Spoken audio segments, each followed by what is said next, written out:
Akkam jirtan kabajamtootaa fi hordoftoota Furtuu Dhugaa. Nageenyi Waaqayyoo hunduma keessanuu bakka jirtanitti isin wajjin jiraatee har'as haala kanaan walitti deebinee sagalee Waaqayyoo akka walirraa baranneetiin jennuuf akka waliif qoonneetiin jennu Waaqa nu gargaaree guyyaa har'aa kana nuu kenna karaa addaan fo'ameen hedduu isa galateeffataati.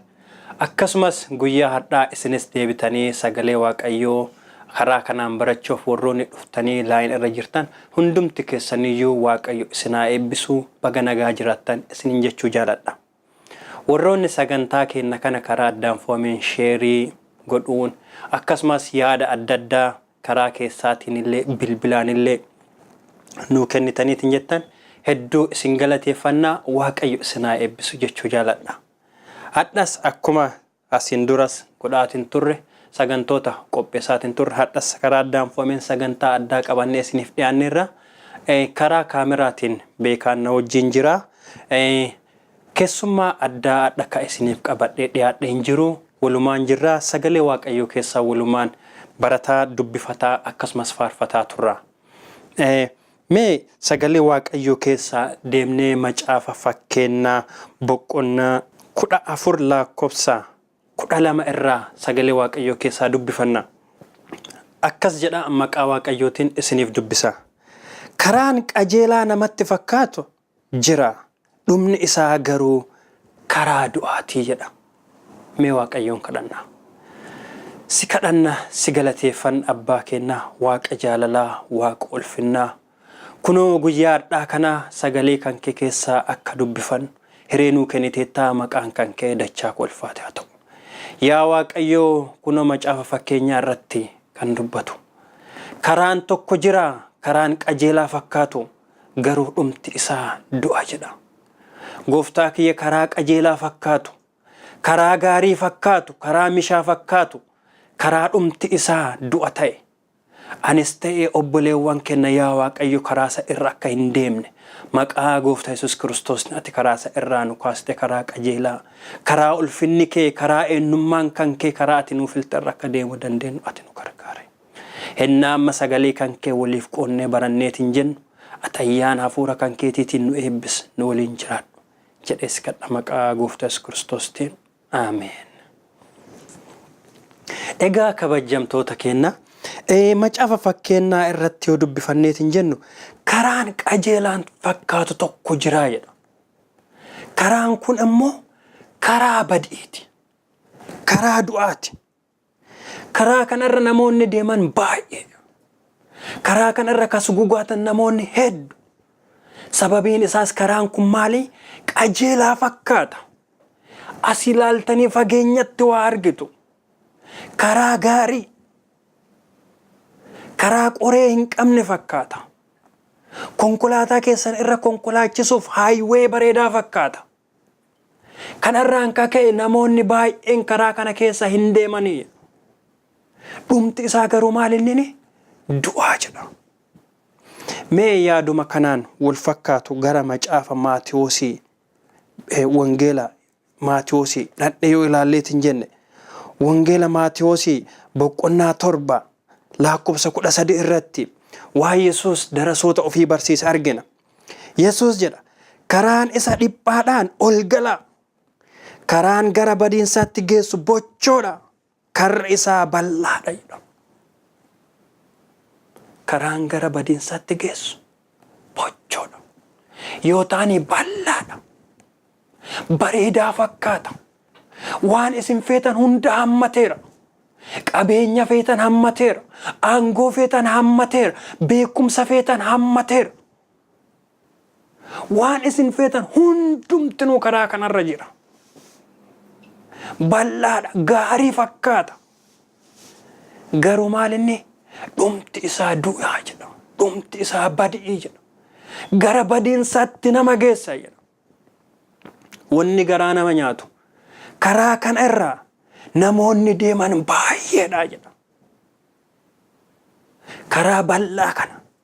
Sababiin isaas yoo ijaan ilaalanii waan gaarii fakkaatuuf, yoo ijaan ilaalanii waan mishaa fakkaatuuf,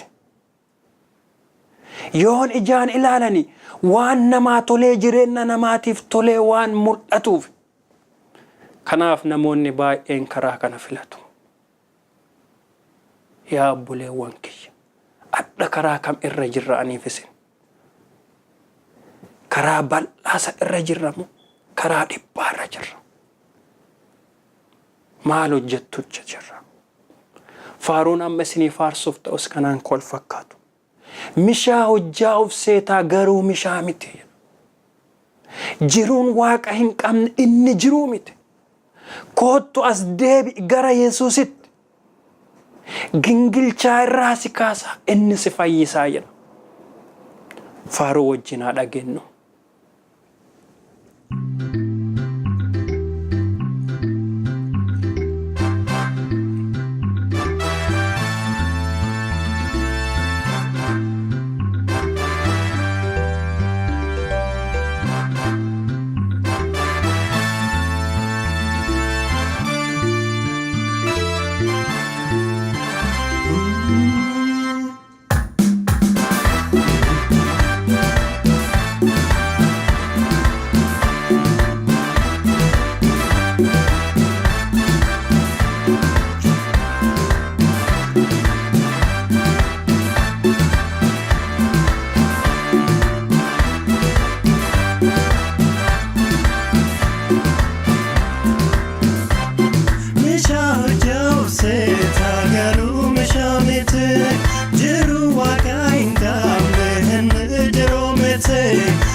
taate jabaadhu dhaabadhu amanteete akkan salphanne guyyaa deebi'eete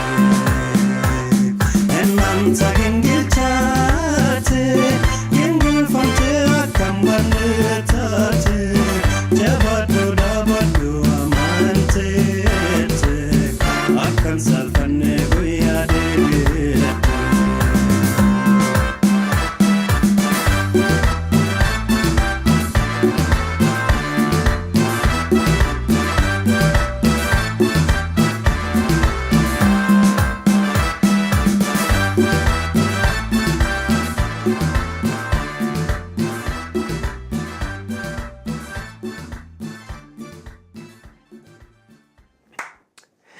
Egaa faaruun akka eebbifamtaniitiin jettan abdii qabna. Hennaa baay'ee jireenya keenya keessatti wanta gaarii osoo hojjennu nuuf fakkaatu hammeenni nu fudhatee nuun tariitiin jedha. Kanaaf akka akkas hin taane of eeggachuutu nurra jiraata. Addunyaan keessa jirru kun, barri keessa jirru kun baroota darban, yeroo darban hundumaa caalaa bara hamaa keessa jirra. Bara dhufti gooftaa Yesuus Kiristoosii gara keenya yeroo taanu caalaa nu dhiyaatte irra jirra. Kanarraan kaka'eetiin jedha lubbuun keenya hundumaayyuu Waaqayyoon yaadutu isirra jira. Yeroo tokko faarfataan Daawit kitaaba ofii keessatti akkas jedhee barreesse. Yaa Waaqayyo, ati Waaqayyoo kooti, anis sin barbaadaa jedhe. Daawit Waaqayyoon maal jedhe? Atin Waaqayyoo kooti, anin sin barbaadaa jedhe. Lubbuun koo akkuma bishaanii si dheebotti jedha. Lubbuun koo akkuma bishaanitti si dheebotti. Akka lafti bishaan dhabee gogee dhamaa of keessaa fixus foon koo si yaaddee in gaggabaa jedha. Akkuma lafti gogee dhama of keessaa fixus foon koo si yaadee in gaggabaa jedha. Daawit ennaa kana dubbatu nugusa ture. Wanni isarraa hanqate hin jiru. Akka namoomaatitti yoo ilaalan, akka waan addunyaatitti yoo ilaalan. Garuu Daawit kun hundumtinu akka waa'ee hin baafneef beeke. Kun hundumtinu akka homaa hin taane beeke. Kanarraan kan ka'e Waaqayyoo koo sin barbaadaa jedhe. Waaqayyoo koo sin fedhaa jedhe. Waaqayyoo koo lubbuun koo si dheebotti jedhe. Naqaamni koo goggoge jedha. Akkuma lafti yoo bishaan dhabdu goggoddu. Akkasumas si yaadee goggogee jedha. Daawit akka namoomaatitti waan nama hundumtinuu guutee fakkaata. Garuu jireenya isaa keessatti wanta hanqateef tokkotu ture. Wanta inni halkanii guyyaa yaadu ture. Innis Waaqa yaada. Akkasuma jedha. Ammas gara boqonnaa 42 lakkoofsa irratti illee yoo ilaalleetiin jenne boroofni akkuma bishaan yaa'u argachuuf yaadu jedha. Lubbuun koos akkasumas yaaddi jedha. Yaa Waaqayyoo, lubbuun koo Waaqayyoon immoo Waaqayyoon isa jiraataa. Akka bishaanii in dheebotti yooman dhufa Waaqayyoo koo durattis yooman argama. Akkuma boroofni burqaa bishaanii yaadu. Akkuma boroofni gara bishaanii fiigu. Burqaa bishaanii malee akkuma boroofni jiraatee hin dandeenye. San anis akkasuma si malee jiraadhee hin danda'u. Si yaaddi. Onneen koo si yaaddi. Qalbiin koo si yaaddi. Qalbiin koo si dheebotti. Qaamni koo siif goggoga jedha Daawit yeroo dubbatu. Yaa obboleewwan keenya. Addunyaan keessa jirru. Addunyaa goggoddeettu. Addunyaa wanti Waaqaa keessaa haphataa deemaaru. Har'a hagam kennatu Waaqa yaadeera. Har'a hagam kennatu faaruu Daawit faarsaaru kana faarsaarra. Jireenya keenya keessatti nus kan faarsuu qabnu kana. Yoomiin ta'a laata gooftaa kan dhuftu. Imimmaan koo ijarraa kan naattu. Boo'ichi biyya addunyaa kanarratti baay'ateera. haati deettee ilmoo ofii dhabaatti, ijoolleen gabayaa dhaqxee deebi'uu dadhabaatti, namni barumsaaf bahee gara mana galuu dadhabaara, hojjaa ofiitiif baanii mana deebi'uu dadhabaaran. Bara boo'ichaa keessa jirra. Bara kamiinuu irra bara waaqa kenna barbaadachoon nurra jiru, bara fuula kenna gara waaqaa deebisuun nurra jiru, gara yaa waaqayyo nu ga'e boo'ichi jechoon nurra jiru. Bara san keessa jirra obboloota keenya, abbootaaf haawwota kenna. Waaqayyotti ija keenya deeffachuu qabna, waaqayyotti boo'uu qabna. Yoomin ta'a gooftaa, yoomin ni laata ka imimmaan keenya qooru, yoomin ta'a laata ka barri gammachuu kennaa dhufu, ka barri ilillaa kennaa dhufu, ka barri itti ililchinu, barri itti moo'icha dubbannu yoomin ta'a laata. Mee faaruu ittaanus wajjin dhageenyeetiin jennaa. Waaqayyo sinaa eebbisu.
wanti lafa hundumtu duwwama kanaaf mala hin turini dhabii imimmaan koo ijaarra naaf haqee yoomin ta'a gooftaa gaarii dhuftu imimmaan koo ijaa kana hattu hojii kiyya hundaa kan deebiftu lubbuun kiyya gaaf kan boongattu.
Egaa kabajamtoota keenyaa sagantaa hanga ammaa tureef waaqa keenya hedduu galateeffannaa akka ittiin eebbifamaa turtan abdii qabnaa waaqayyo waan gaarii tokko hojjeteera waaqayyoon hedduu galateeffanna turtii nu wajjin gootaniif hedduu isin galateeffata sagantaan guyyaa har'aatiif qabanneetiin jenne isa kana fakkaata karaa kaameraatiin fi akkasumas muuziqaa taphachuun obboleessi keenya beekaa na wajjin ture.